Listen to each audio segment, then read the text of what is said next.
Is it confidence you're looking for? Many of my clients say, I wish I had confidence to do A, B, C. And I often talk about confidence being a byproduct of competence, but today we want to look deeper than that.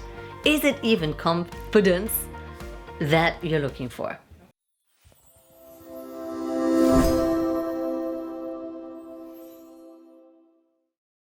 I've got to tell you, I'm used to women with bigger boobs, but I'm surprised because your boobs are rather responsive, so that's great, said a lover to me. I took a deep breath, because even though I knew this was meant as a compliment, I felt that sting. I'd been compared to bigger boobs, and I know that my frontal department isn't the biggest, and somehow that didn't sit well with me in that moment. And I felt insecure. The thoughts of, oh, he usually has women with bigger, well, I guess I can't compete with that. I mean, I don't have it. And immediately feeling lesser than became quite prominent.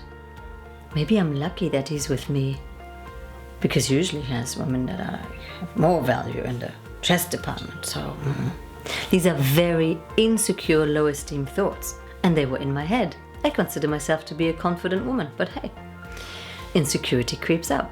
I would think the confident woman would just have a witty comeback. Confidence, would that not be the solution to the situation? So if he says, well, I'm used to women with bigger boobs, but you surprise me, I could have just said, well, quite frankly, I'm used to men with harder manhoods, and surprisingly, yours still seems to do the job okay. That's what confidence is. I have so much belief in myself, I just effortlessly come back with something and boom, show you where your place is, because I know where my place is. Thank you very much. But this version of confidence is all about the self being fixated in a high value position and not budging from it. And it's beautiful, it's kind of cool. Wow, yeah, it works to a certain degree. But it doesn't foster connection. It doesn't give you expansion. It doesn't give you intimacy. So what I would be looking for in that moment is not just confidence. And confidence is actually not the medicine to insecurity. What is the medicine to the insecurity of this situation? I think that it is in not having to take things personally. Now, I've been told many, many times, Evelyn, don't take it personally. Come on, then, it's not personal. I'm kind of insulted. So as soon as you feel triggered, you'll know that inner wounding has actually been activated. And so it's taking whatever situation is going on and turning it, sucking it into a personal story. And before you know it, you're all caught up in your personal story and what it means and how you are, and try to relate to yourself and this and that. You're out of the connection. You're only in your own world. So the medicine is to come out of your own world without abandoning yourself. And so this not taking it personally is actually a widening of your vision. In a space where I can see that breasts come in all shapes and sizes, and that's okay, and there are no rules, and there's no expectation on me to have any certain kind of breast, and I step out of this good and better and best scenario, I'm free. Now some people call this self-acceptance. I just accept myself the way I am.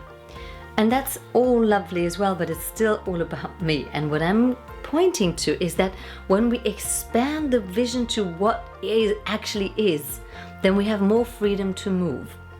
And when I can see that the insecurity I was feeling was about feeling underappreciated, feeling insecure, like, am I attractive? Am I really hot? Like, or not? Or what's going on here? Is a desire, as a pull for validation. And that pull for validation comes from the insecurity because I have a history of not necessarily feeling like this. But is it upon another man to give me that validation? It's really nice when it comes, I must admit. It's much more about the relationship to myself in that case, to go, I trust myself to be in my desire. And in my desire, it's not really that relevant how attractive I really am and how hot I am. I'm not competing for a glamour magazine title page. The freedom really comes when you can expand from the self-story view into a greater relationship with reality. And this is not called confidence. This is called... What's the word that you have for that? I would love to hear it. I would absolutely love to hear it. I hope you find this really useful. This will also be really applicable in all areas of perfectionism about which we can talk another time. Remember, if you like this, to subscribe to the channel, and I shall see you soon.